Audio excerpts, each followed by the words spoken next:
River is flooded here in Conshohocken, as you can see, looking at the unit block of Washington Avenue. We're told this is a park underneath all that water. And we're seeing flooding problems just like this along many points along the Schuylkill River. Once again, this is new video out of Conshohocken shot a short time ago. And there was at least one tornado in Delaware. A twister touched down in Nassau Station just southwest of Lewis. It tore off the roof and damaged some walls on this home. State officials say there were no reports of injuries. However, there were 17 homes damaged. And you know, in the city, Mayor Michael Nutter was telling us that 7 homes collapsed in the city as a result of Hurricane Irene. In Delaware here, they're checking out reports of at least 4 or 5 other twisters. And flooding has almost overtaken some benches along the Schuylkill River there near the Walnut Street Bridge in Philadelphia. Our weather team has been saying all night that the Schuylkill River in Philadelphia is rising, and it may not be back below flood stage until tomorrow. And we have dramatic video sent to us from an Action News viewer early this morning. Actually, we don't have that video. We're going to go to Amy Buckman live right now in Darby Borough. Amy. Well, in contrast to what we're hearing from Chad Perdelli about the situation on Main Street in Manayunk, the situation here at McDade Boulevard and Springfield Road is much improved from when we first got out here about 7:30 this morning. You can actually see the roadway now. The firefighters have been doing a great job of hosing down the mud and debris so that this roadway has gotten cleaned up, because this was completely underwater a few hours ago. You couldn't even see the guardrail or the side of the bridge there. That was completely underwater. You didn't even know there was a bridge there. And we'll show you some video we took just a short time ago inside the Napa Auto Parts store right here on the corner of McDade and Springfield. Now, they had done some preparation. They had taken a lot of merchandise off their lower shelves, but the water came halfway up their front door. There was a cracked window. It went right in there and really made a mess of the store. However, we spoke to the owner, and he said it's really not as bad as it could have been. We're lucky on a couple bases. Number one, nobody got hurt. Nobody in Darby got hurt that I'm aware of, so that's a beautiful thing. We protected most of the merchandise and the assets of the business, and we'll be able to get back open as soon as we can get the building dried out a little bit, get Pico in here to turn on the power, and get the computers up and running.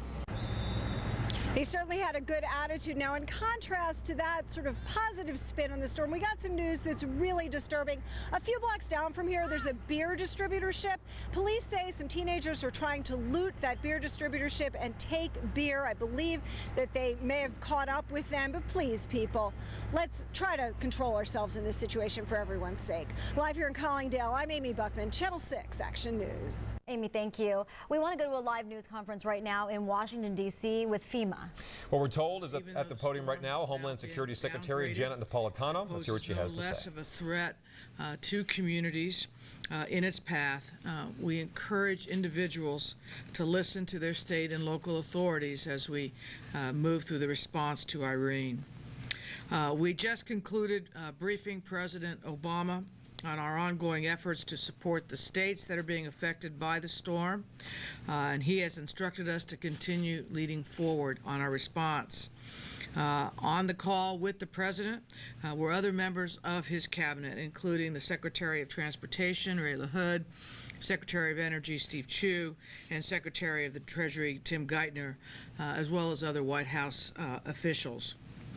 Our number one message for individuals and families up and down the eastern seaboard this morning is that we're not out of the woods yet. Irene remains a large and potentially dangerous storm. Hazards still persist in communities that have already seen the storm pass. Right now, Hurricane Irene is leaving the New York, New Jersey area. It's going to continue to move up the coast into New England throughout the day. If you are in any of those communities, please stay inside and away from the shoreline. Our local, state, and federal partners in North Carolina, Virginia, and other mid-Atlantic states remain focused on search and rescue, debris removal from critical roadways, and other critical missions this morning.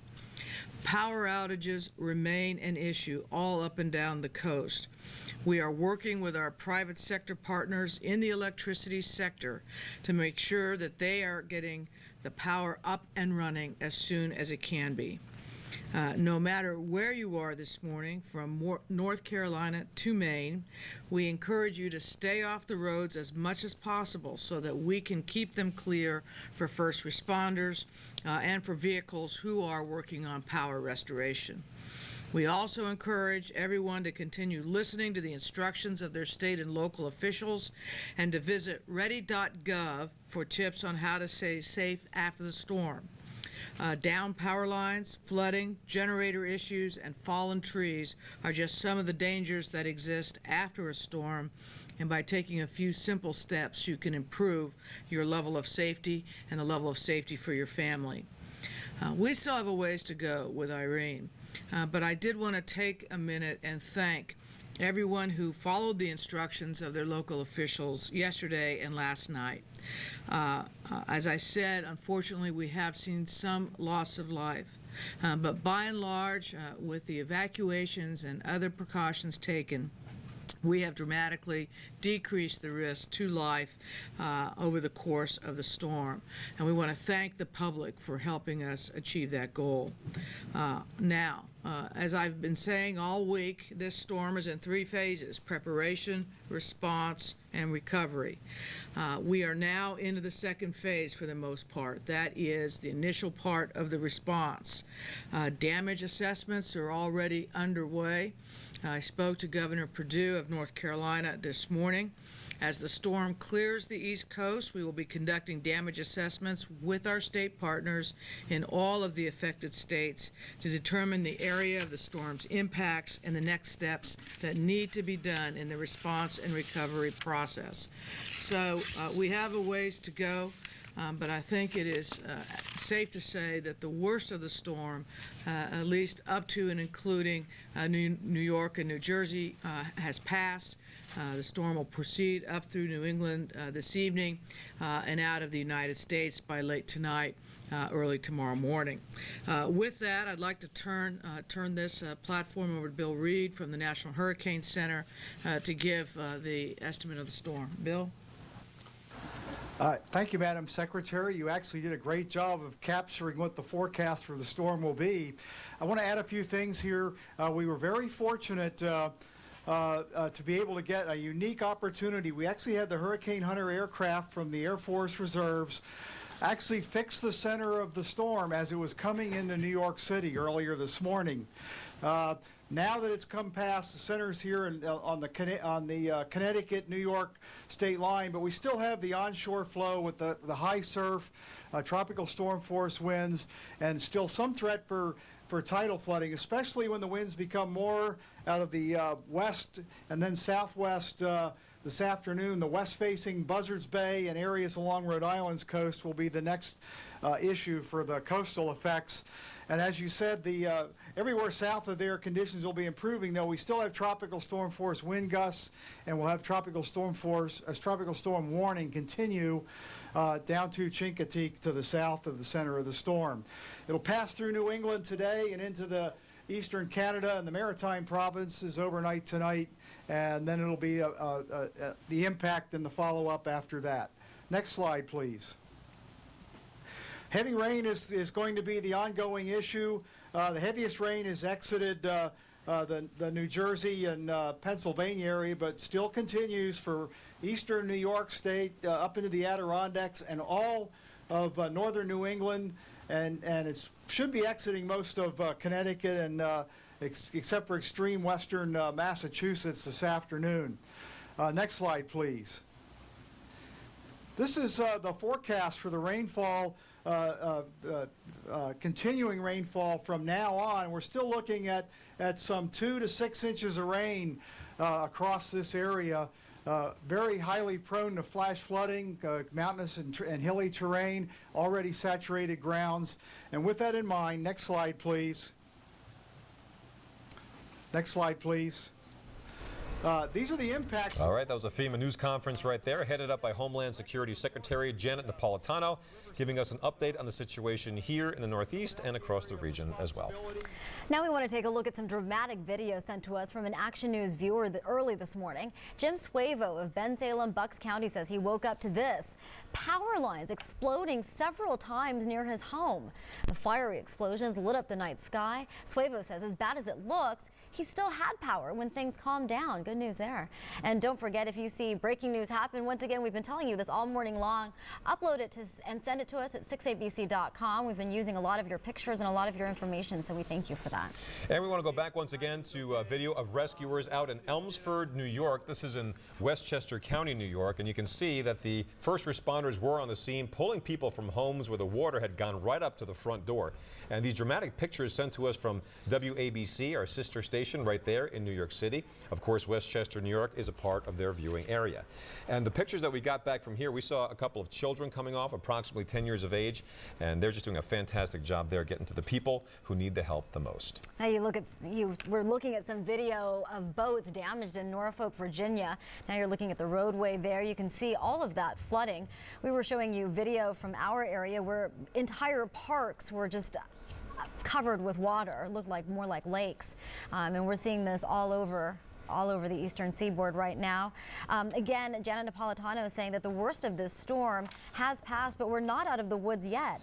They're still dealing with, and we're still dealing with, search and rescue, debris removal, power outages. FEMA just starting to coordinate with states to assess the damage and figure out how to restore service and how to get everyone back up and running. Also this morning, rough seas off the coast of New Jersey swallowed up a boat this morning. This is in Atlantic Highlands, and it's a scene on a number of boat owners are likely not going to run into. Further north, the East River and Hudson River both topping their banks, spilling into New York City. And of course, New York City dealing with its own problems. And new video from Delaware. Firefighters and boats searching to Ross Heights on Airport Road in Newcastle. The Christina River tide is flooding into the development. They are searching to see if any residents need to be rescued. And more new video here. This is from Washington, D.C. A tree fell down right in front of the National Cathedral. We're actually looking at Ventnor, New Jersey. Our Matt O'Donnell has been there all morning long.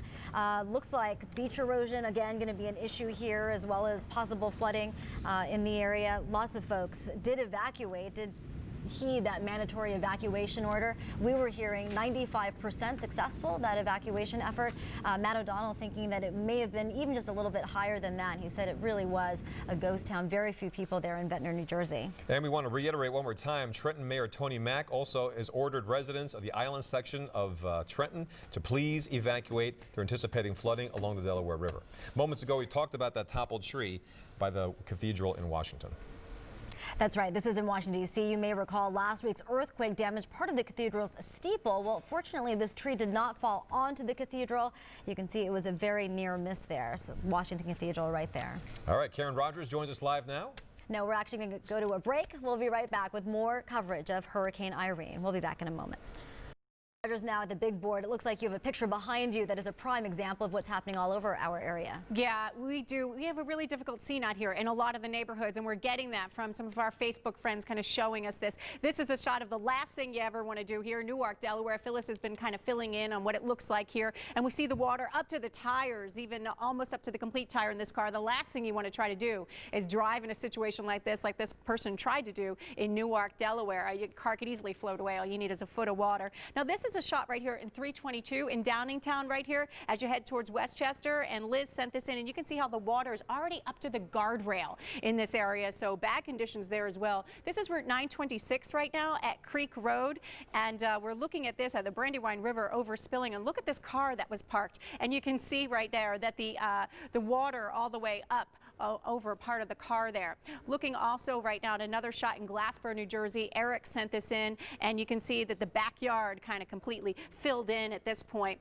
As well as we look here in Route 29 at Perkiomenville. Josh sent this in, and Route 29 just washed out right now at Perkiomenville. I want to show you a different scene, though, as some of our traffic cameras showing a much different story. We still have about 70% of our PennDOT cameras are just shut down with the flooding and power issues out here. But right now, we're taking a live look, and you can see the cars moving Once again, that traffic's here moving okay. Traffic very light because people want you to stay home while the main road's okay. A much different story elsewhere. Let's go back to our Kelly Drive shot. We've got one right here, and you can see how clearly it was flooded in that area. And once again, you know, police were barricading over here right now. It looks like the water is even past that point. So Kelly Drive, you could see the water just completely over flooding its banks up halfway up that tree trunk, nearly up to the signs right there. So kind of a mess of a situation. To give you an idea of the overview, look at all the flooding problems. So you look at some of those main roads and think, okay, I could get out. You just can't, because then you pull over and you find you're in one of these spots completely flooded over in Pennsylvania and New Jersey. We had a bridge collapse in Cumberland County, New Jersey. Findlay Road closed between Holding Road and Deerfield Sealy Road. And I want to point this out because a lot of people have been asking me on Facebook, you know, can I go down the shore? Kind of wanted to check out the ocean. Still evacuation orders, as Matt O'Donnell's been talking about, east of Route 9. And even so, because of the evacuation orders, you can't use these roadways. Atlantic City Expressway right now closed down from Route 9 to Atlantic City eastbound. Garden State Parkway, Route 109 to Cape May still shut down. Can't go on the parkway there. 347 shut down from Port Elizabeth to Dennisville. Route 55, we've got closures between 49 and 47. Route 47 itself, portions of that closed between 55 and 347. And Route 40 closed at Route 47. So a lot of these roads you can't even get to down the shore if you wanted to. But then you look at 42 and you could see traffic here in New Jersey moving okay at Creek Road. Ben Franklin Bridge, still the speed restrictions as well as restrictions for any high profile vehicles. Kind of surprised that the winds have subsided and they've kept that. So we'll see if they update it. But for now, they don't want tractor trailers out on the bridges. They don't want RVs or even motorcycles out on the bridges right now. So you have all those restrictions in place on area bridges. And this is a big one here. Fort Washington exit closed right now on the Pennsylvania Turnpike. So lots of problems with that as well.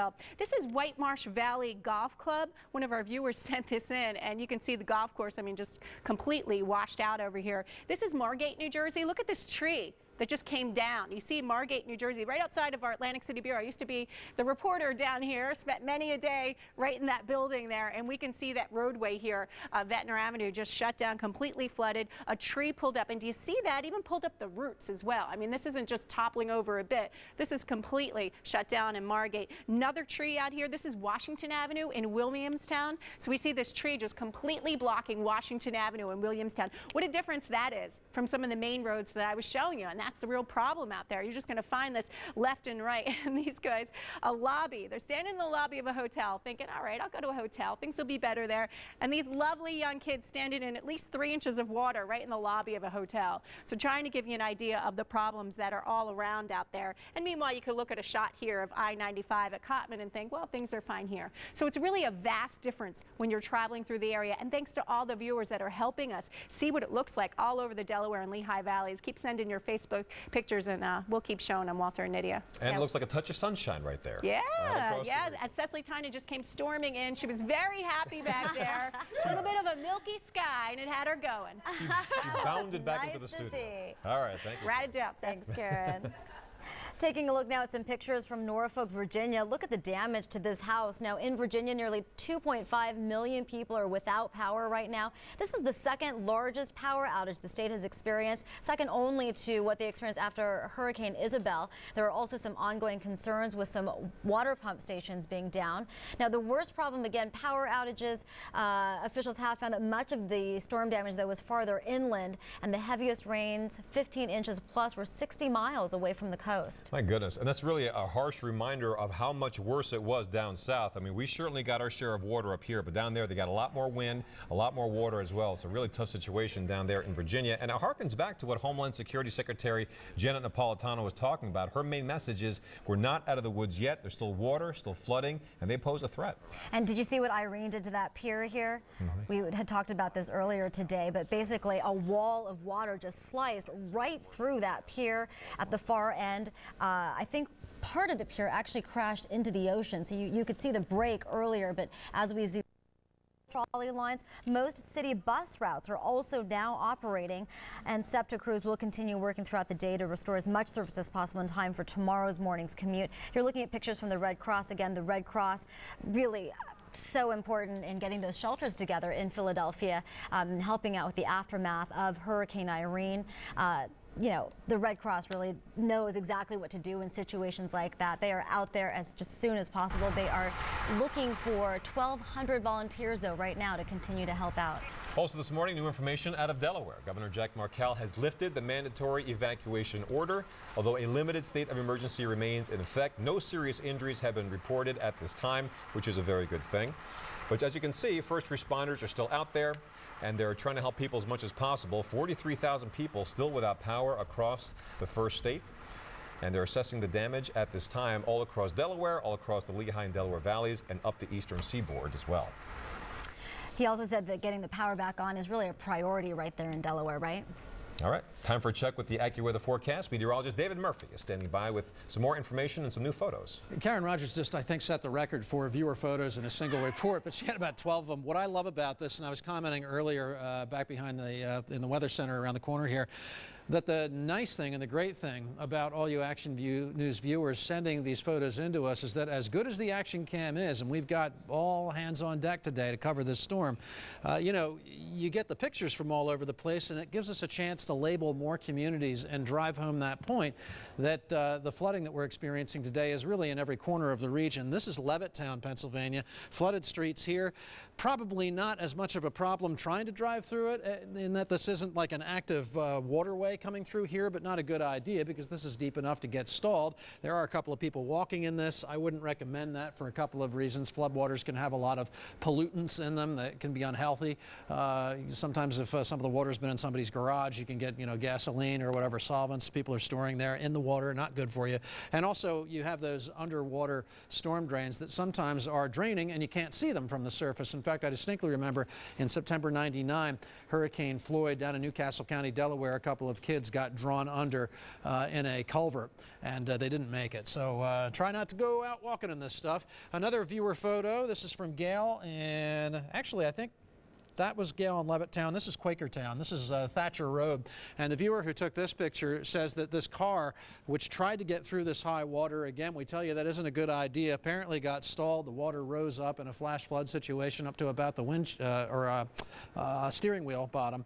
And as far as we know, the driver's okay, but I think that was a necessitated rescue. We really do want to avoid that because we still have some high creeks and streams around the region. A quick look at Storm Tracker 6 Live HD, and you can see that this is an improving situation. Dry air continuing to come down from the northwest, really shooting in now and starting to erode a lot of what was formerly a solid sheet of rain. You see a lot of openings around Allentown now. This is the widest area of dry air that we've seen so far here.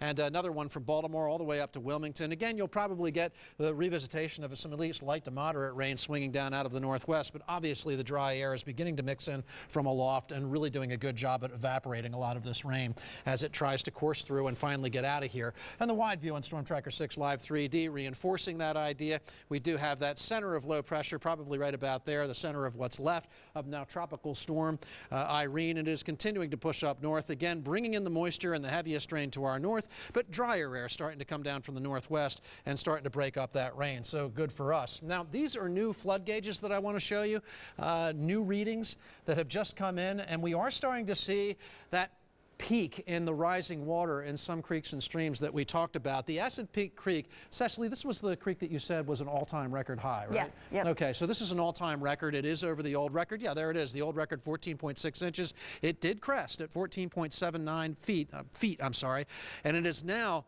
projected to start going down. It'll be a long, slow descent by the time it gets to flood stage again. Probably won't happen until late Monday night.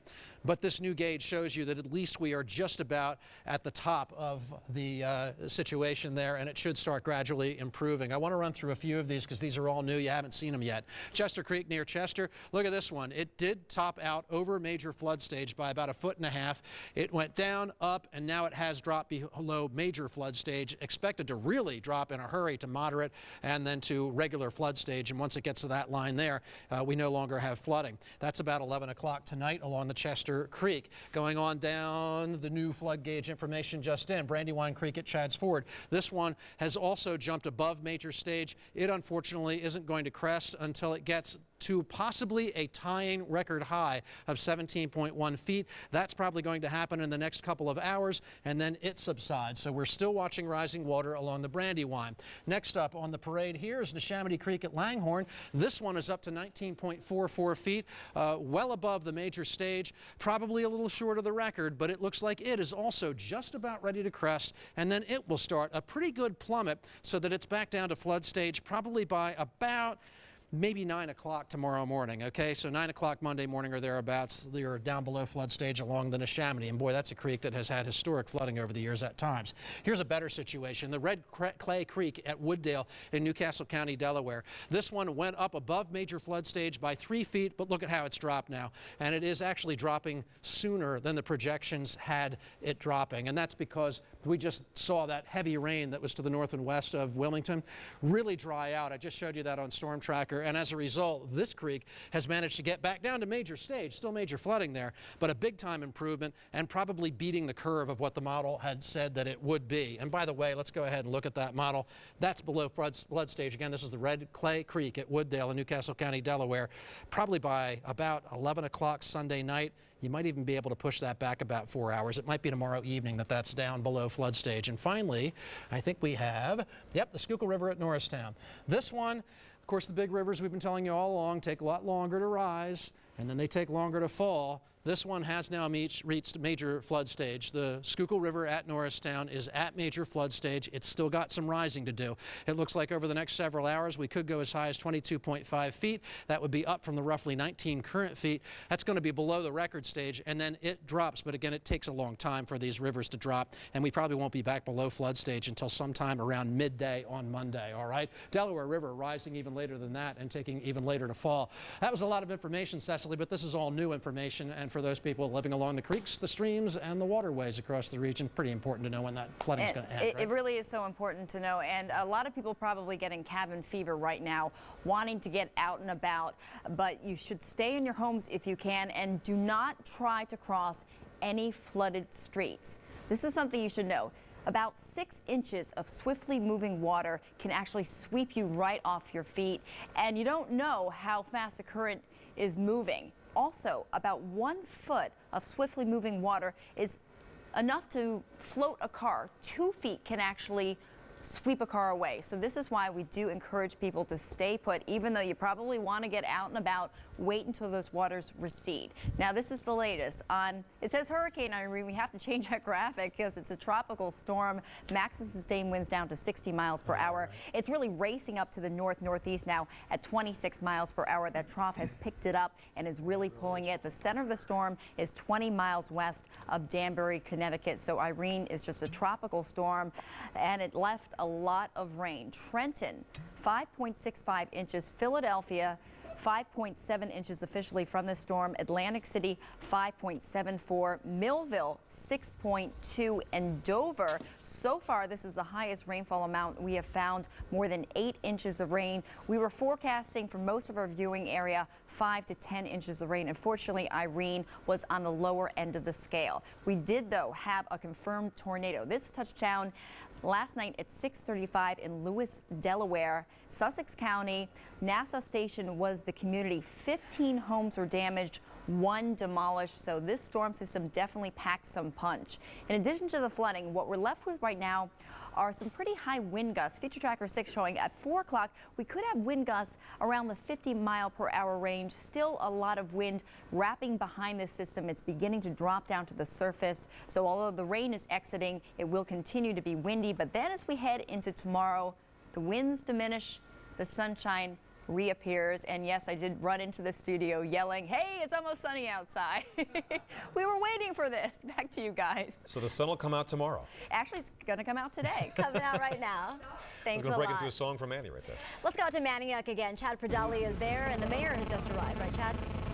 Yes, Mayor Michael Nutter arrived here about a couple of minutes ago. He was greeting some of the people that have come down here to the floodwaters. He's surveying the damage himself. Mayor, you've been around the city. What's your assessment right now? Well, this will certainly be one of our challenging areas, but we knew that. I mean, we've talked about Main Street in Manioc for a while. You know, I used to represent this area for 14 and a half years, so I've been through a few of these. You know, aftermath of the one of our worst snowstorms back in 96, Floyd in 99, and there have been some other challenges in the past. So this is one of the worst that I've ever seen, and you know, we're the water's still pouring in, so there's literally nothing we can really do right now. The Schuylkill is expected to crest at approximately 2 o'clock, somewhere possibly 15 feet, possibly more, and then after it starts to recede, we'll then be able to start taking some action. We're fully geared up and prepared. We've had plans, both the water department and the fire department, to try to help the many businesses down here. But again, we've been through this before.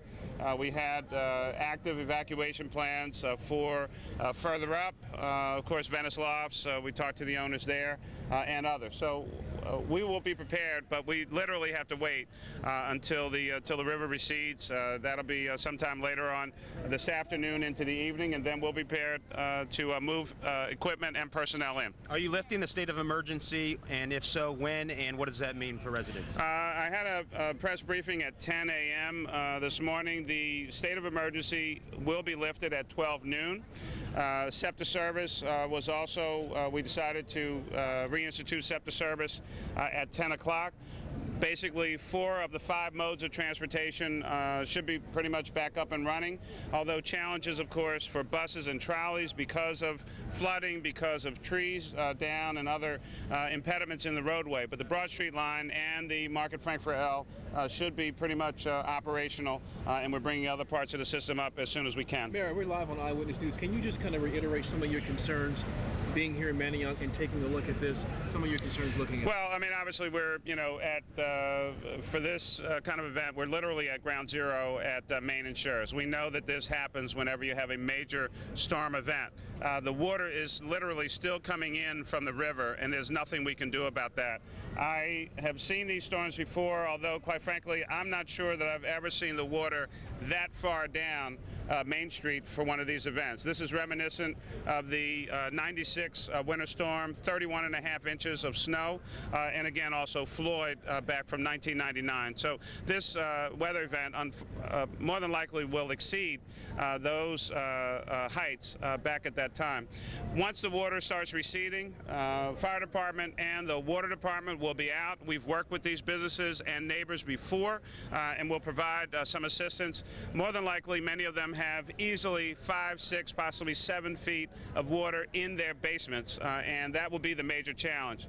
Utilities as well as appliances, unfortunately, many will either shut down on their own or possibly be damaged. We need to make sure we have professional personnel, either private or public, trying to assist with that. And of course, PGW and PECO will be on the scene to help as well. Mayor, you can't ignore just how many people, the sheer number of people who are around us right now and who have come out to see this increase in flooding. Remind them of your warning at 10 o'clock earlier and explain how this impacts. Right, well, and this is not the only flooded area. We have many flood-prone areas of the city. This is one of the significant ones out in Cobbs Creek, up in the northeast. The Kelly Drive is closed at a certain point because that's also underwater. Ground zero there is pretty much Kelly Drive and Midvale. So we need folks to be very, very careful. A lot of times people see what they think is maybe 3-4 inches of water. They have a car, they've got an SUV, think they're going to ride right through it like they do on TV.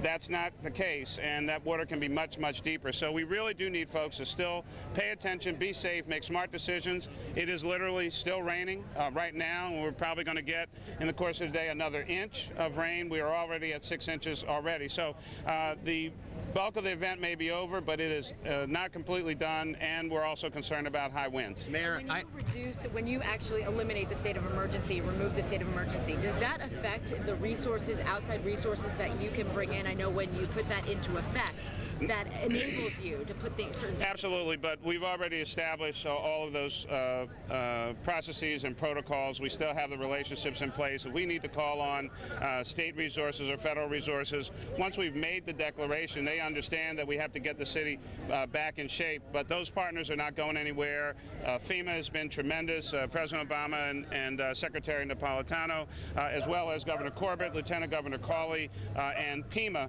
here in Pennsylvania. All of those partners still in place, still ready to go at a moment's notice. Mayor, I understand it's very early in the storm, but any idea of a dollar figure on estimated damage at this point? Too early to estimate, and as I was saying, I mean, we still have to deal with this and other cleanup activities. So when we go and do the calculations, it's not just the portion of when you see the weather event. All of the cleanup activity is a part of the larger event, and that also adds to the cost. It'll take us, I'm sure, weeks to ultimately figure out how many people, what personnel, who was doing, what particular jobs, and what the cost factors were in accordance with the guidelines. So it'll take a little while. What's the status of the shelters? Are they open? How long will they remain open? And what's the capacity there? And what are we looking at in terms of? The shelters are still open. I'm actually going to the Roxborough High School right now. When I leave from here, there are about 20 or so folks there. Later on today, I'll make it over to Lincoln. Lincoln High School. All right, so that's Mayor Nutter there talking to Chad Perdelli. We want to go live now to a news conference with New Jersey Governor Chris Christie. Maybe I can. Stay inside. Please stay inside. Stay home today. Don't get out on the road today unless you absolutely have to. We're still experiencing winds of 45 miles an hour that can cause, because of the wet grounds, fallen trees, and other issues on the roadway regarding flooding. Their sister agencies, so let's talk Transit and Turnpike and South Jersey Transportation Authority are fully mobilized and engaged in post-storm operations statewide. About 300 different road closures or obstructions currently exist across the state, and we're working to post signs to where the roads are closed due to flooding, wires or down trees or other obstructions. Good news is the turnpike and the bridges are clear, so we have the ability to get equipment where we need to get it. Crews are pushing aside and removing debris from roadways where it's safe to do so. Transportation maintenance crews are coordinating with BPU and the utility in areas that involve downed wires in order to have them take care of the wires first before we go in. On the Parkway, as of 1 p.m. today, we are reopening the Parkway southbound, south of exit 98. However, the one exception from mile marker 90 to 98, there is a closure in both directions because of extreme flooding. So we have detours set up, but you should expect congestion and delays in the area as you go because of the flooding situation. As of 6 a.m. tomorrow morning, tolls will be reinstated on the City Expressway and on the Garden State Parkway in both directions south of the Driscoll Bridge. Regarding NJ Transit, crews have begun a system-wide inspection of the rail infrastructure. Once those inspections are complete, we'll begin to prepare service plans. All three light rail systems, Hudson Bergen, Riverline, and Newark Light Rail, are undergoing inspections. No issues to report at this time, but the weekend schedule and Saturday schedule will be in place for Monday. In terms of buses, crews are inspecting at facilities and preparing bus service plans for a Monday startup. The real issue that we're going to have to deal with now is flooding. This storm is transitioning into a flooding event. We're going to experience major flooding. Some rivers haven't crested yet, and it's still raining in parts of the state. We are prepared for what this means for shelter, transportation, infrastructure, and our positions with our urban search and rescue and our coordinating with our local OEMs. In addition, I just finished a cabinet meeting at 11 o'clock here at the Rock. Members here, see the Attorney General is here as well. And the rest of the cabinet was on the phone to continue to work with them to make sure that we're ready for the next 2 days, which is going to become a major flooding incident. Right now, there are 212 high-hazard dams, most of which are privately owned. So DEP is reaching out to make sure that we're ready for the next 2 days, which is going to become a major flooding incident. Right now, there are 212 high-hazard dams, most of which are privately owned. So DEP is reaching out to those owners for reinspection. The 3 dams we're most concerned about, DEP already has engineers on the way. First, the Lake Solitude Dam in High Bridge, Hunterdon County. The downstream town of High Bridge has been evacuated. Ewan Dam in Cherry Hill, Camden County, there have been some evacuations. And the Lake Neapolitan Dam in Wantage in Sussex County, no evacuations are required. Next, the Pompton Lake Dam. As you know, we opened the floodgates manually on Friday to lower the lake in advance of the storm. The gates are close to going back to their automatic operation. The Ramapo River continues to rise rapidly. In fact, the reports that we have now regarding the Ramapo River at the Pompton Lake Dam is that it will get up to 19.2 feet. To give you perspective, this is an all-time record. The previous record was at 18 feet in 1984, so we'll be a full 1.2 feet above the previous record. So we are going to have significant flooding in the area of the Pompton Lake Dam. The emergency declaration I signed earlier last week enabled Commissioner Martin to sign an administrative order that allows towns to move debris on an emergency basis. Once the weather is clear in their area, municipalities can begin cleaning up without waiting for paperwork from the DEP. This allows them to increase operating hours for solid waste facilities or to use municipal vehicles to transport waste that aren't usually used for that purpose. On the Ramapo River in Pompton Plains, we are going to see a matching of the all-time record. In 1984, the all-time record was 24 feet. We will be matching that in Pompton's on the Ramapo River. We are going to have some major flooding events, if not record flooding events in those areas. DEP has stayed in touch with both drinking water supply and wastewater treatment plants. No major problems reported, mostly of what you would expect, and we think people will be able to be back online fairly quickly. We're going to resume beach water quality monitoring on Monday, so we can get our beaches reopened as quickly as it's safe for people to be back in the water. On sheltering, we've had over 15,000 people sheltered in 53 different shelters across the state, both state, county, and locally run. I want to give special commendation to Rutgers, where I visited yesterday. They've been great. We have the capacity to shelter 1,400 there, and we have about 600 people from Atlantic County in shelters at Rutgers. Menin Arena has also been extraordinary in Morris County, and the county government in Morris County deserves a great deal of credit for that. The shelters will continue to be able to provide food and water today for affected New Jerseyans. However, we're hoping to move these people as the conditions improve.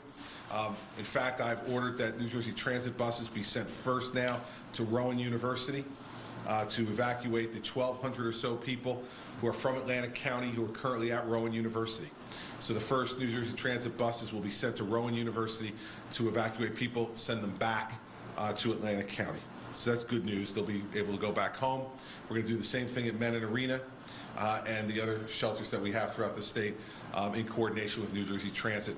If they were bused to the facility, we will bus them back home on New Jersey Transit buses.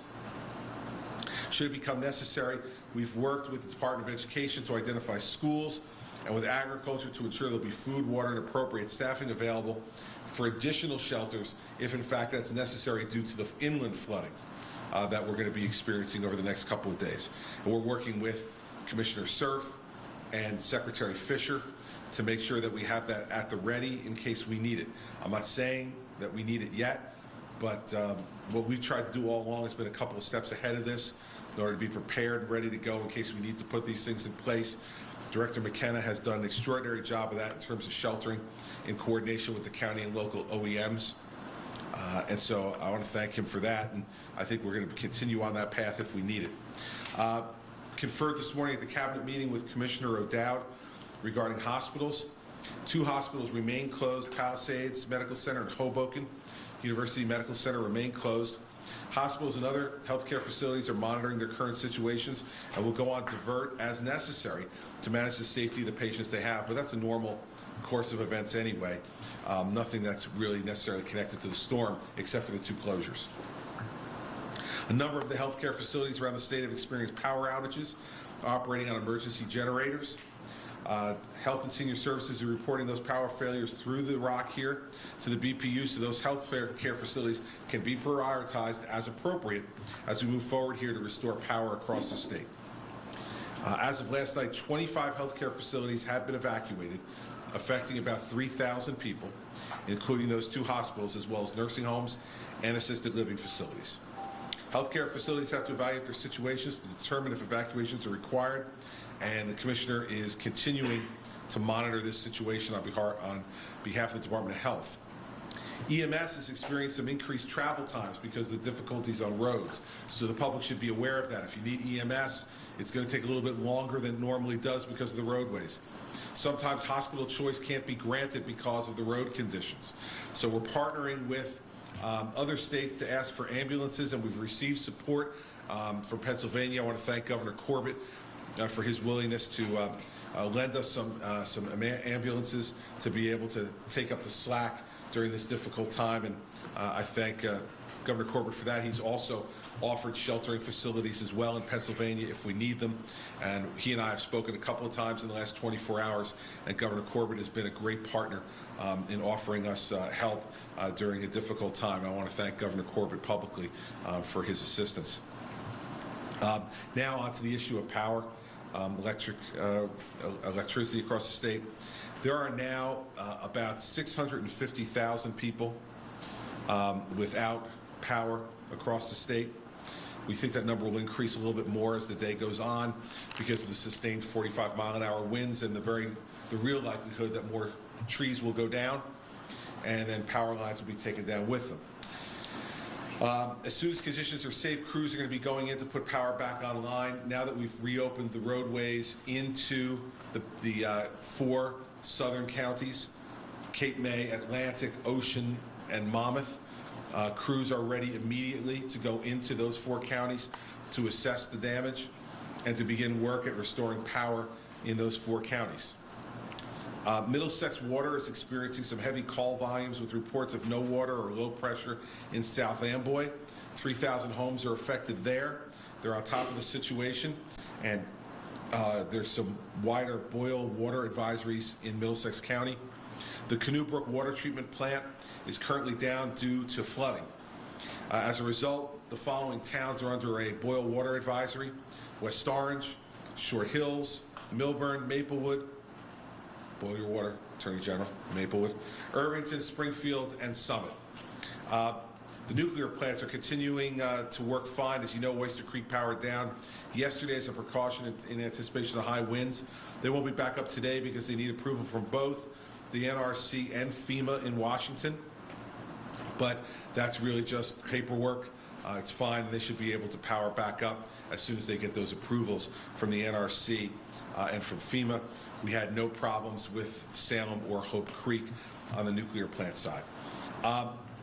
Last thing is this. I have watched over the last 72 hours, most of which I've spent here, on the extraordinary work of the folks in government. Oftentimes people are very critical of folks who offer themselves up for government service. They're under intense scrutiny all the time, as they well should be. But you often don't hear about the really good things. These folks standing behind me and the dozens and dozens of people who've been working in the Regional Operations and Intelligence Center here over the last number of days have gone with little or no sleep, eating really lousy food, and not being able to see their families during a difficult time, all to try to help us get through this as quickly and as safely as we can. I want to commend all of them and the leadership of the folks standing behind me. The Lieutenant Governor and I are really proud of what they've done so far, and most importantly, proud of the people of the state of New Jersey. When I stood behind this podium a couple of days ago and told people to get off the beach and to get out of the shore, they listened. And over 1 million people left the Jersey Shore in 24 hours and did so in an orderly fashion. That's a pretty extraordinary thing. For people in New Jersey to do anything in an orderly fashion is a pretty extraordinary thing. But that's the great thing about the people in our state. They pulled together during a time of crisis, put aside their normal behavior patterns, and decided that we were going to not be tough and cynical and hard-boiled, but work well with each other. And as a result, while we mourn the loss of any human life, to have a storm of this magnitude come through and so far have only lost 2 lives and have none of those happen on the coastline where the storm was most intense, I think is a testimony to the preparation of the people standing behind me and the folks that work for them, and the cooperation of the people of the state. I was struck yesterday, and Beth DeFalco was with us, at the positive attitude of the people at the shelters. They were really just happy to have a place to go to be safe, and were thanking us for giving them some place to sleep and something to eat and drink. And you know, I was really expected to have a lot of angry people there, and it turned out that we had a lot of people who were just very grateful that we had gotten them out of harm's way. That's kind of indicative of what I saw across the state in the last 3 to 4 days, and it makes me proud to have the opportunity to be the governor, because you lead a group of people like that, it makes my job a lot easier. So we have some more work to do. Myself and a lot of the folks you see standing behind me here will be getting in, along with the Attorney General and the DOT Commissioner, we'll be getting in helicopters this afternoon to tour the coast area. We'll touch down in a couple places to see things for ourselves, make an assessment. Commissioner Martin is also going to continue, along with the other cabinet members, to work hard on the inland flooding issues. And I'm sure that tomorrow and Tuesday I'll be touring some of those areas up in the northern part of the state predominantly, where we anticipate having some significant flooding issues. We have been in communication with all of the, or as many as we could, of the local mayors up in those areas, to get advice from them on how things are going, and to let them know that we can provide help if we need it. So thank you all I know you've all been spending a lot of time here too as well. Appreciate it. Happy to take your questions. You said there's been 3,000 people still evacuated from healthcare facilities. Do you have any sense as to where they went? They've been evacuated to other healthcare facilities. The other nursing homes that are assisted living? Yeah. Everyone's teamed to work together, and folks who had open space, they called around and worked together as they often do, and they got people moved to other facilities. Yeah. Do you have any initial assessment of the structural and beach damage along the coastline? What we're hearing from the county OEMs, Offices of Emergency Management, is that the damage is not as bad as they feared it would be. Now, I haven't seen it yet personally. I'm about to get in the helicopters to go down and do that myself. So later on today, we might be able to give you more of an assessment of that from my perspective personally. But what we're hearing so far from the county OEM and local OEM officials in a conference call that Colonel Fuentes and others participated in this morning about 10 o'clock was that the damage was not as severe as they feared it would be. I'm sure there's going to be some personal property damage and loss, but we do not see, at least from what they're reporting, the type of wider devastation that people feared from this storm.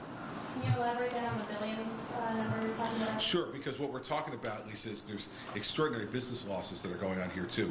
This last 10 days was the busiest, probably with the exception of the 4th of July weekend, the busiest time you have at the Jersey Shore.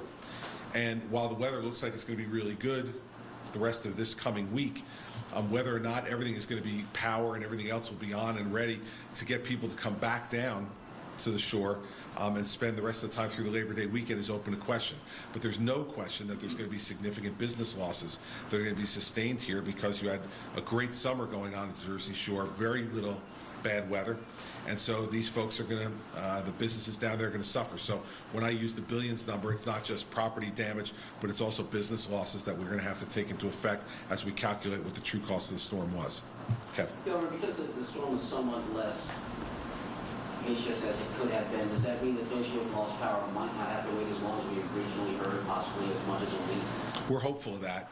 I spoke to Lee Solomon, the president of BPO, during the cabinet meeting. He is in constant touch with the heads of the 3 major power companies in the state, and they have all assured him that as soon as we opened the roads down south, which we're doing as of 1 o'clock, that they are going to be into the barrier island areas and those 4 coastal counties first to assess the damage. And as the storm clears from the northern part of the state, which it's almost completely clear of now, they can start to fan out to the northern part of the state and deal with those issues. The northern part of the state, you're dealing with mostly tree issues, taking down power lines, and some flooding that's blown out certain substations. And so I'm hopeful that it'll be able to be quicker, Kevin, but I don't have a specific promise from the power companies yet that it'll be quicker, but President Solomon is on the phone with them regularly, and I think he'll be pushing in that direction. Governor, are there going to be other further evacuations because of these floods, especially up in the Ponca Lakes area? I assume there will be. Now, you know that these communities have, unfortunately, a history of being able to deal with this. And so whether or not the state will have to continue to open and operate evacuation facilities to deal with the inland flooding is something that we're going to continue at Homeland Security and here at OEM to assess and to work with the municipalities. If they need help, we have the facilities available to lend them the help.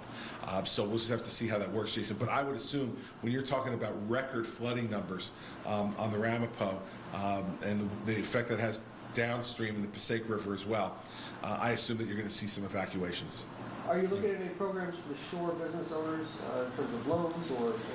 Not yet. We're going to look at what's available through FEMA and the federal government and what we might be able to do as well. The lieutenant governor is going to be focusing very specifically on the business ramifications of this and is going to be talking to business owners this week about what their problems are and how we can help. The first thing is to get them up and running again, Jason, get the power on, get them up and running, and then an assessment of what they may need to help over the short or long term is something that we'll take under consideration. But right now, my focus has been to try to safeguard their lives first, then their property, and now to try to get their power back on so they can get back in business. And believe me, if we get the power back on and things are rolling down at the Jersey Shore, you're going to see me, at the shore a lot next week, displaying to people that you can come there, have a good time, bring your family, come for the Labor Day weekend. So, if it's appropriate to do that, you can count on the fact that I'll be there. Try to help them that way. Yes, sir. The Lake Solitude Dam up in High Bridge, can you speak more about the evacuation? That dam I know is being replaced. They're in the middle of taking the old one down because it was in really bad shape. Do we know anything more? How serious is the High Bridge situation? It was done as a precautionary measure. The dam was overflowing over the top.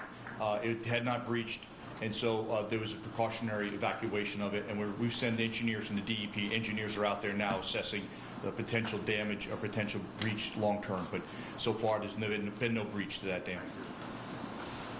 Ginger?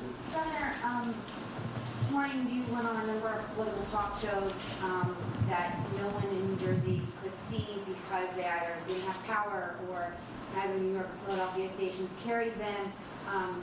You've not got on the radio for those who are home without power and listening to the radios. Can you explain your decision to get on those national shows this morning instead of local radio programs? No. Next question. Juliet. I had a question about the Pompton Dam. You mentioned the last time it was flooded up to 18 feet was 1984. Mm-hmm. Floyd devastated those accounts around there, which had happened more recently. So should businesses and residents around there expect it to be worse than Floyd? Well, I don't know, Juliet, but certainly the numbers seem to indicate that it could be. So, we're up there now. DEP engineers are up there assessing, making sure our numbers are correct. But we've now had 3 different folks, including the National Weather Service and the state police, assess these numbers. They've all come back with roughly the same numbers. I've been seeing some of us had a chance to look into the health yesterday. I saw the slosh maps, the maps of where the water can end up. In layman's terms, can you explain whether they are looking now that they're charting to be the worst case scenarios of that kind of flooding? You've seen maps out. Listen, the numbers are really bad. And so, I'm very concerned about what's going to happen up there in terms of the flooding and what that may mean for evacuations and property damage.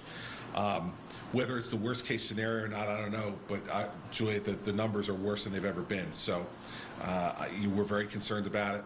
And I got a feeling I'm going to be spending a lot of time up there tomorrow and Tuesday to try to assess the situation personally and make sure that they have all the support they need.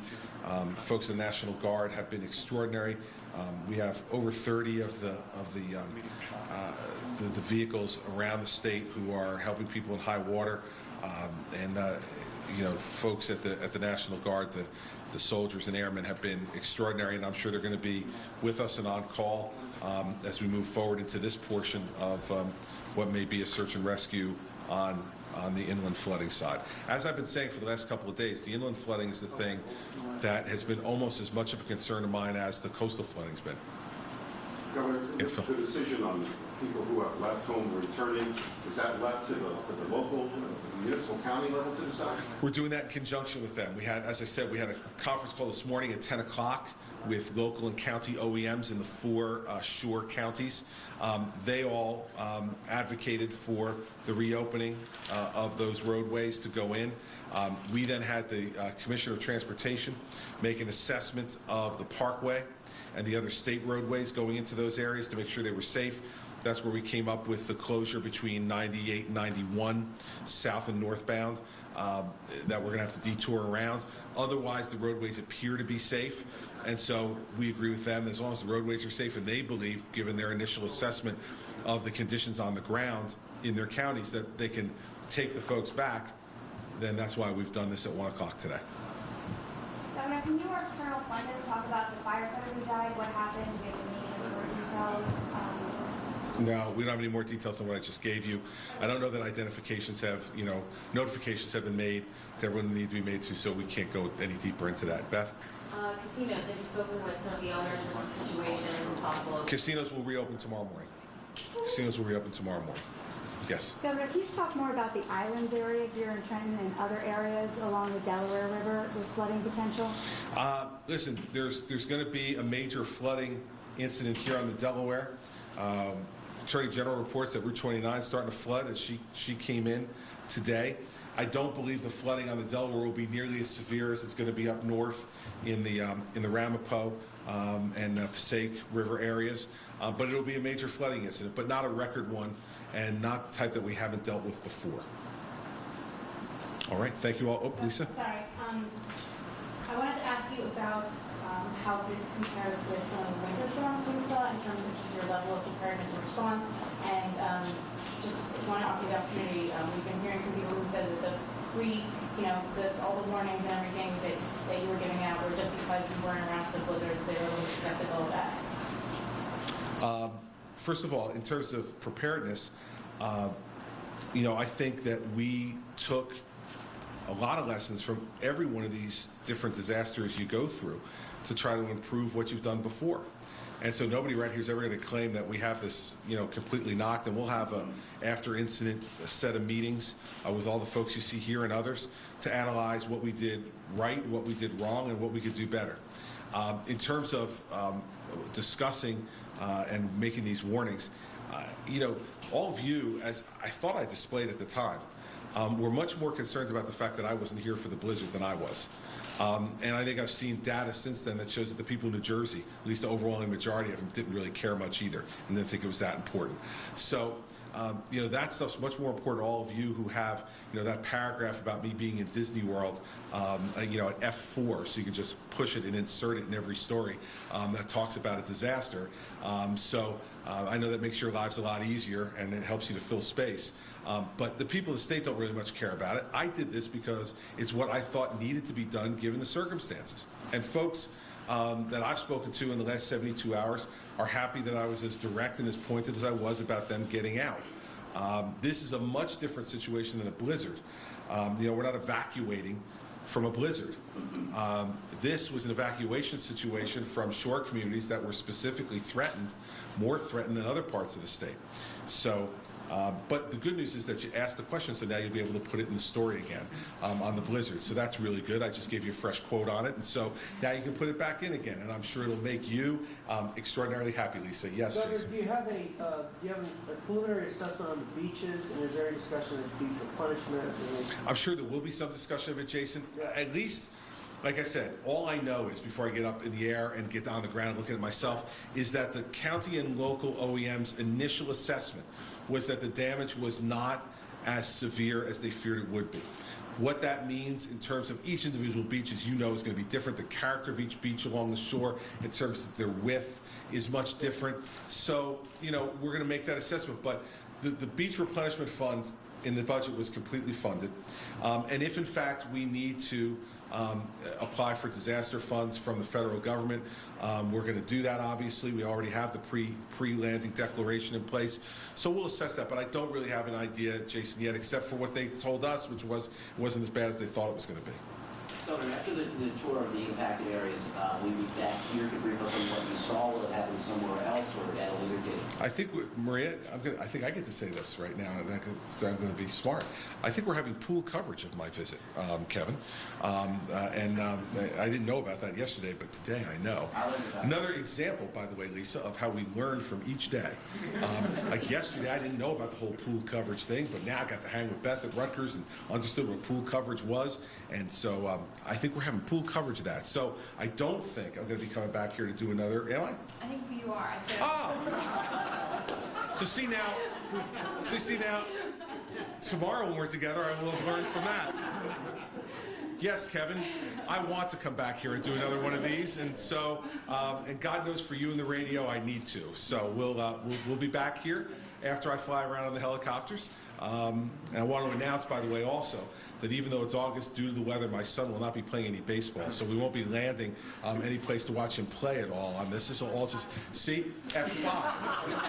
F5 is the paragraph on, you remember when he went to his kid's baseball game in the helicopter, get that baby in there too. But are there any Republican donors here that also want to meet? No, but in fact, Jason, I have some visitors from Iowa who are here who help me assess the storm damage, and we're adding some New Hampshire people as well. So that's some new information for all of you. So I'm going to get on the helicopters and get the heck out of here. We will be back, Kevin, later this afternoon for more fun and frivolity. But in all seriousness, I want to thank all of you. I think the coverage has been incredibly extensive and informative for the people of the state who are really hungering for information on how they could deal. And I kind of challenged all of you on Thursday to do that. And I think you've all done it, in my opinion. My opinion matters extraordinarily well. I appreciate that. Appreciate you all being here and spending the time that you have.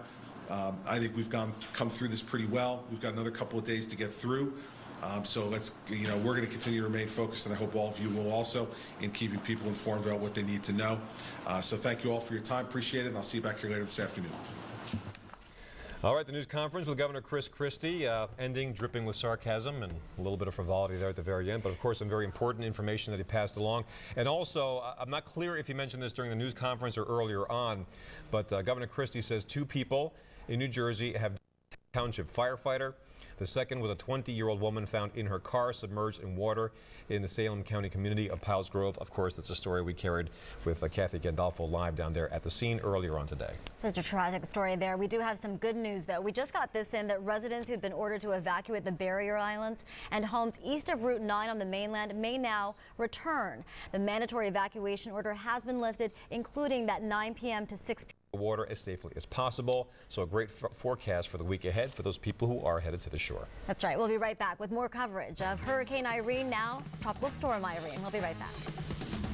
Here you can see some flooding in Darby Borough, and this is something that we all saw coming, including, of course, the people in Darby Borough. Once again, Darby just gets so hard hit every time there's torrential rains. They have the problem with the creek there, and it's all right by a residential area. So whenever that flood water comes and it overflows the Darby Creek, the homes get pounded, and there you see the result. Cars underwater, homes underwater as well. Not as bad as expected, but still, as you can see, it's not a good situation. Many businesses and homes underwater in Darby Borough.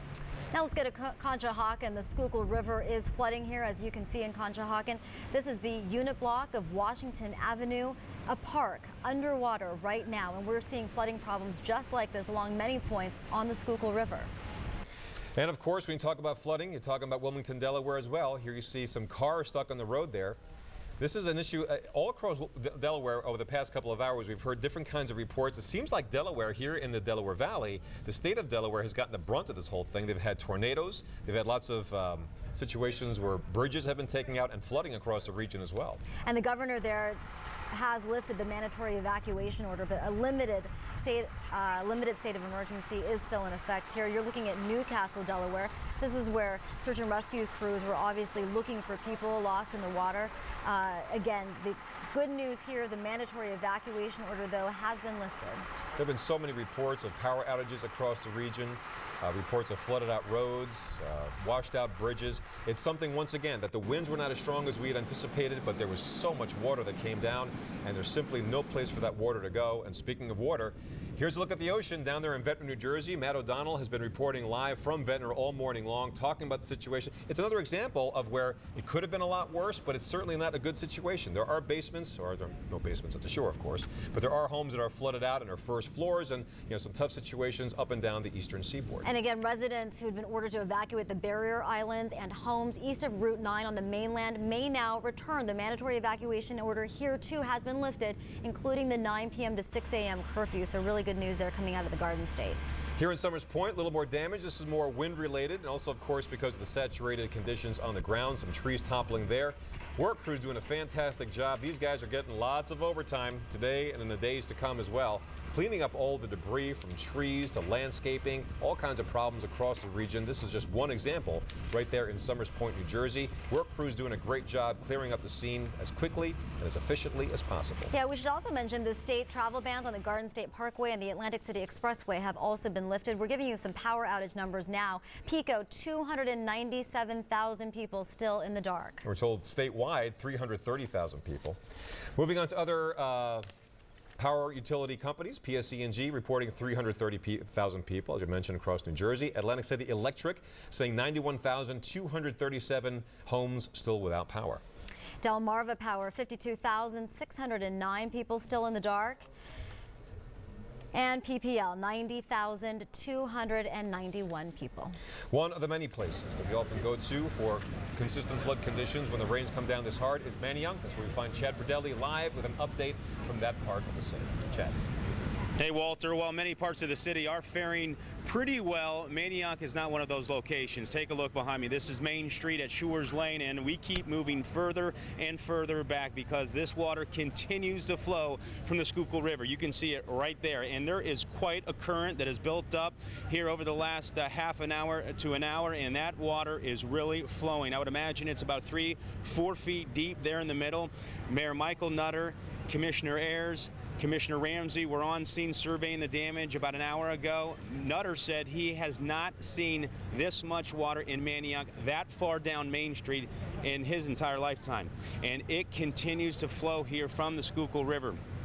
To give you an idea, about 2 hours ago, I don't know if John can go to that sign with the green pole, that was dry 2 hours ago. Now it is flowing all the way up here. If we move over here, this is a storm drain. Well, it was a storm drain. Now it's totally full, and this water, there's nowhere for this water to go. Here at Mad River, this bar, I'm told that the basement is flooded. They're holding off right now. It hasn't gotten to the first floor. They're now starting to pump water out, but a worker here told me that it's kind of fruitless because he's pumping water out. It continues to flow down Main Street and go back into the building.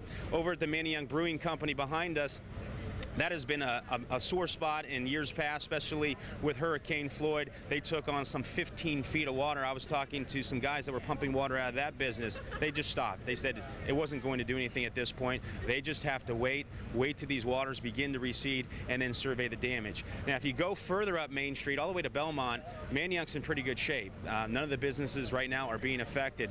This is the main area where a lot of these businesses are getting flooded out, and they have some of these area businesses over here. They have the sandbags prepared, and they're trying to do what they can because if this water keeps going up, these businesses are now being threatened. The gas company was out here about an hour ago shutting off the gas to this immediate area because they're worried that if this water gets into the gas lines, it could cause other disruptions throughout the city. So they're taking the necessary precautions to make sure that doesn't happen. Manayunk does have power. We didn't get the widespread power outages we were expected with this storm. Let's just hope that the winds don't really pick up because you know how saturated the ground is right now.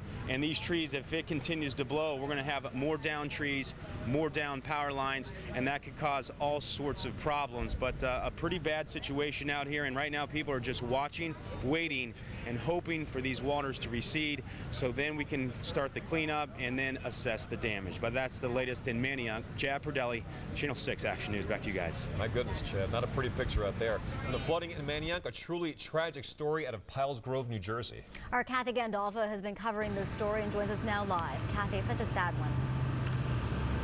It really is. I mean, it does appear that Hurricane Irene has, in fact, taken the life of a 20-year-old woman here in Salem County. Let's take a look at some video that we shot a little bit earlier today. Now, the tragedy happened at about 9 o'clock last night, we are told, on Route 40 near Kings Highway in Piles Grove Township, and this is in the Woodstown area. Tragically, the young woman was traveling west on Route 40, ran into the fast-moving water that covered Route 40 and was swept into it.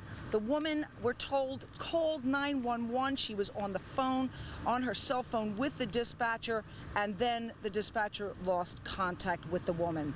Shortly after that accident, at just about the same time, a 68-year-old man who was traveling on the same road eastbound, the opposite direction, also went into the water and was also swept, but there were state police here at that time, and a state police officer and at the hospital. But sadly, the young woman was lost, and police and divers went into the water this morning. They hooked up the car. They were able to get the car out, and we do believe, we have not confirmed this, but we do believe that they did recover the body at that time. We are waiting for more information from the state police. But clearly, Hurricane Irene did, in fact, claim one life here in Salem County as a result of swollen water, the water from the Salem River. I'm not sure if I mentioned that. It was the Salem River that became so swollen, a dam had breached, the water came over the highway, over Route 40, and that's when the young woman apparently had driven into it. So we're live in Salem County, Piles Grove Township. I'm Kathy Gandolfo, Channel 6 Action News. Back to you. All right, Kathy, thank you. All right, we have a couple of new things that we want to tell you about New Jersey. First of all, the bridge into LBI is still closed. Also, we now know that once New Jersey Transit is back up and running, the first bus is going to go to Rowan University. The 1,200 evacuees there will be able to go back to Atlantic County, and they'll be taken there by one of those New Jersey Transit buses. Also, the had to end sooner or later. Take a look at this picture submitted to us on 6abc.com. This is in Lambertville, New Jersey. You can see that boat there damaged badly from the really strong winds from Hurricane Irene, now a tropical storm. Thanks for sending us these pictures. We were telling you before that, we have a lot of crews out in the field, but we can't be everywhere. So we're really relying on our viewers to be our eyes and ears and to help us report from the field there. So again, this is in Lambertville, New Jersey. I actually heard from somebody in New Hope on my Facebook page. She said that New Hope made it through the night without losing power, but of course now it's time to prepare for the river flooding that they always experience in that area. My goodness, New Hope over the past 10, 12 years have all kinds of problems with flooding, so thoughts and prayers for them as well. Here we have some pictures of the damage in Woodstown Lake in Piles Grove, New Jersey. We've had more stories coming out of Piles Grove today than we have in the past 20 years combined. One of them so tragic that Kathy Gandolfo was reporting just a moment ago.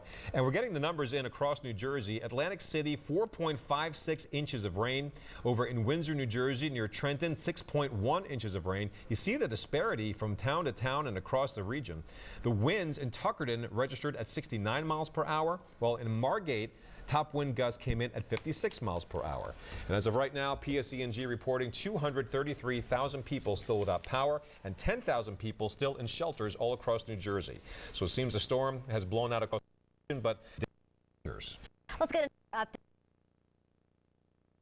We're expecting for the rest of the day and the week ahead. All right, well, on the big board, we've got more of those viewer photographs, and I reiterate what Nydia just said. You're really helping us tell the story because the action cam is a lot of places today, but in many corners of the Delaware and Lehigh valleys are affected. It's nice to be able to name those towns with pictures. This is a little blurry, but that's the fire station in Hightstown, New Jersey, to the west of Trenton. I believe it's in northern Burlington County, but obviously flooding there, and it looks like that has gotten a little bit of flood water in the bottom. Not too bad, but a problem nonetheless. And this is one of the many creeks around the region. Happens to be Ridley, Darby Creek, and Chester Creek, all in Delaware County, running very high. And you can see how this one's coming up close to one of the area bridges. Thank you. We're going to go ahead and mic up with a second mic here so that you can hear me a little bit better. Apparently, we're starting to lose the microphone there, which has happened in this extended coverage a couple of times. I think Cecily had it come on a couple of times as well. It's coming, it's coming. No, just give me. There we go, and now you can hear it fumbling around. That's really good. And we'll try and clip it there. Do you need help? No, it's pointed down. You think I'm good? That's good enough. All right, here we go. We're on. I'm not I'm not going to fix the wire. This is one of those things, you know? All right, so Storm Tracker 6 Live HD. We got good floor managers here, actually. They're always looking at everything. Why? What's going on? Oh, my jacket. There we go. Thank you. Yeah, she was right. All right, back to the news. Storm Tracker 6 Live HD. This is a much improved situation on Storm Tracker. We actually have some lighter rain, but the big thing I want to point out is that big chunk of dry air that has really massed through here. It's really punching holes in all of what you see trying to flow down out of the northwest. This is the last batch of rain on the way. And this earlier was a last heavier band, and we were really debating whether or not it was going to hold up. I was sort of in the camp that thought, no, probably not. And it does look like the dry air is ripping this apart. And so all we're going to see out of this as it tries to swing through is probably lighter precipitation, nothing that's going to necessarily add to the flooding, but the roads could remain a little bit wet, and you shouldn't be out on them anyway, what with all those flooded creeks and streams. And again, we have that wide view of the circulation of precipitation. It looks like the center of this circulation, tropical storm now, Irene, is now pushing up toward the northeast, and the heaviest rain bands now coming in through New England and New York State, but all we have is just that lighter stuff left over out to the west. I know you guys are trying to get out of this, but real quickly, I got to show you a couple of rain gauges. The first one is the Schuylkill River at Norristown. This is now up to major flood stage. It's probably going to go higher than that, but then drop slowly. One thing we can look at, though, is a couple of creeks, and good news here in a couple of cases. This is the Red Clay in Newcastle County. This is the Chester Creek near. These are both in major flood stage. Streams beginning to drop. We're actually going to take a break, guys. Our coverage